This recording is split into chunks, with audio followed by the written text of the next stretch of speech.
적중하신 토토방방 가족방분들 모두 축하드립니다. 저희 가족방에서 모든 경기 언어범 및 핸디캡 최종 조합 공유해 드리고 있습니다. 적중률 높은 가족방 입장은 고정 댓글에 있는 링크로 문의해 주시기 바랍니다. 7월 6일 일본 축구 2부 리그 6경기 분석 시작하겠습니다. 첫 번째로 이와키 대 오이타 경기 알아보겠습니다. 먼저 이와키는 압박이 하위권 팀에게 특히 잘 통하던 편이다. 물론 이와키가 이 압박을 통해서 주도권을 잘 잡아내는 편이지만 기회를 구축하는 능력은 다소 아쉬운 점이 있긴 하다. 다만 중하위권 팀들이 이와키를 상대로는 전개를 잘하지 못하는 경우가 잦은 편인데 이를 이용해서 이와키가 세트피스 등으로 득점을 쥐어짜내는 것으로 이득을 잘 보고 있는 상황이다. 이어서 오이타는 지난 경기 고우를 상대로 전개가 매우 힘겨웠다. 고우도 상당히 압박 강도를 높일 수 있는 팀인데 이와키도 이에 만만치 않은 능력을 보여주는 편이다. 전개나 페이스가 지난 경기와 비슷할 것으로 볼 수 있는 대목이다. 일단 오이타가 수비적으로 보내는 시간이 많을 것으로 보는 것이 합당할 것으로 보인다. 결국 이와키의 압박에 맞서서 오이타나 다른 중하위권 팀들이 끌려다니는 경우가 자주 있었다는 점을 감안해야 할 것이다. 물론 이와키의 경우도 공격 횟수에 비해서 기회 구축을 잘 가져가는 편은 아니었다는 점을 감안할 필요는 있을 것이다. 이와키 승리를 추천합니다. 두 번째로 반포레 고우 대 도쿠시마 경기 알아보겠습니다. 먼저 고우는 좋은 소식이 있다. 다카이로와 에두아르도 두 수비수가 복귀한다는 것인데 최근에는 뎁스 문제로 인해 수비가 초반부터 무너지는 경우도 상당히 많아 이 두 선수의 복귀가 매우 반가운 일이다. 특히 공격진은 아다일톤과 우타카가 꾸준하게 공격에서의 효율을 높이는 데 일조하고 있었기 때문에 이제는 밸런스가 상당히 좋아진 상황으로 볼 여지도 크다. 이어서 도쿠시마는 공격력이 문제가 되고 있는 상황이다. 공격 성공률이 리그에서 두 번째로 낮아서 공을 가지고 있는 상황에서도 득점 기록을 쌓기를 어려워하는 양상인데 사실 이 상태에서 고우의 공격을 허용할 가능성이 더 높아 보이는 게 사실이다. 지난 대결에서도 대패를 기록한 적도 있었고 전반적으로 강호들이 공격적으로 플레이하는 성향에 약점을 크게 보여주는 편이기도 하다. 고우가 두 명의 수비수가 복귀하는 상황이기 때문에 이제는 밸런스를 어느 정도 맞출 수 있는 상황이 되었다고 보고 있다. 도쿠시마가 공을 잡은 상황에서 결정하는 능력도 부족한 편이기도 하고 상대의 강한 프레스나 공세에 무너지는 모습도 자주 보여주던 편이다. 반포레 고우 승리를 추천합니다.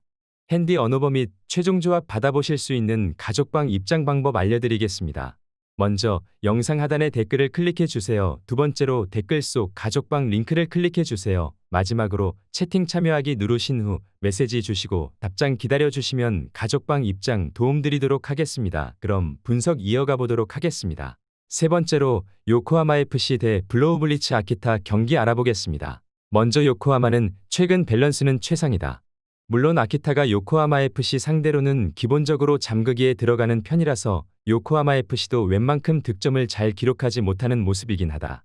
지난 대결 승리도 한 골은 상대의 자책골이었다. 물론 아키타가 내는 후반 승부를 역이용하는 것으로 이득을 챙길 수 있을 것으로 보는데 요코하마 FC의 기본적인 플랜은 카운터다. 이어서 아키타는 후반에는 공격적으로 기여를 올리는 모습이다. 하지만 상대 진영에서 보내는 시간이 길어도 롱볼 위주로 들어가는 공격이 많은 아키타가 뭘 할 수 있는 상황은 만들지 못하고 있다. 오히려 높은 라인으로 인한 속공이 수비적으로 난조를 불러일으키기도 한다. 지난 야마가타전 2골 추가 실점도 아키타가 속공 상황에서 실점을 허용한 것이기도 했다. 요코하마도 아키타의 수비벽을 전반부터 공략하기엔 어려워 보인다. 다만 아키타가 내는 공격적인 수를 역이용하는 것으로 가닥을 잡아볼 수는 있을 것으로 보고 있다.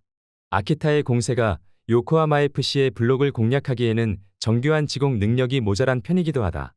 요코하마 FC 승리를 추천합니다. 네 번째로 시미즈 에스펄스 대 제프 유나이티드 경기 알아보겠습니다. 먼저 시미즈는 현재 이누이와 주니오르가 징계로 빠지는 것이 확정되었다. 시미즈가 상당히 공격에서의 전력이 빠진 채로 플레이를 해야 한다는 리스크는 있다. 다만 제프가 힘이 떨어지는 상황에서는 시미즈의 강점인 미드필더의 활용이 꽤 효율을 발휘할 수 있는 편이기도 하다. 실제로 지난 매치에서도 후반에 이득점을 몰아치고 역전승을 기록한 사례가 있기도 했다. 이어서 제프는 압박 전술이 양날의 검이다. 시미즈의 전개를 앞선에서 차단하고 공격으로 이어가는 데 활용할 수 있지만 제프의 선수들이 에너지 레벨을 상당히 소모한다는 점이 단점이다. 앞서 언급했지만 힘이 떨어지는 후반에는 압박 강도가 낮아지면서 시미즈의 공 소유와 전개를 제대로 저지하지 못하는 모습을 보여준 바 있었다. 제프가 압박으로 전개를 앞선에서 끊고 전진하는 모습을 보여줄 순 있다. 하지만 후반에 힘이 떨어지는 상황에서 압박 강도가 하락하는 상황에서는 해당 플레이를 보여주기 힘들다. 물론 시미즈도 이누이와 주니오르의 이탈로 공격이 생각보다 압도적이지 못할 가능성은 열어둬야겠다. 시미즈 승리를 추천합니다.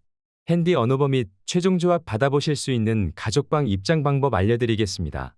먼저 영상 하단의 댓글을 클릭해 주세요. 두 번째로 댓글 속 가족방 링크를 클릭해 주세요. 마지막으로 채팅 참여하기 누르신 후 메시지 주시고 답장 기다려 주시면 가족방 입장 도움드리도록 하겠습니다. 그럼 분석 이어가 보도록 하겠습니다. 다섯 번째로 야마가타 대 도치기 경기 알아보겠습니다. 먼저 야마가타는 지난 경기에서는 속공 상황에서 강한 모습을 보여주었다. 사실 주도권을 쥔 상황에서도 득점력은 0대에 그치는 경우가 많았는데 지난 경기 피치를 올린 아키타를 상대로 두 번의 속공에서 득점을 기록하며 승리를 가져오기도 했다. 원래는 도치기가 웅크리는 것을 뚫어낼 걱정을 해야겠지만 도치기가 최근에는 꽤 공격적으로 나서고 있다. 오히려 속공이 잘 통할 가능성은 열어두는 편이 좋을 것이다.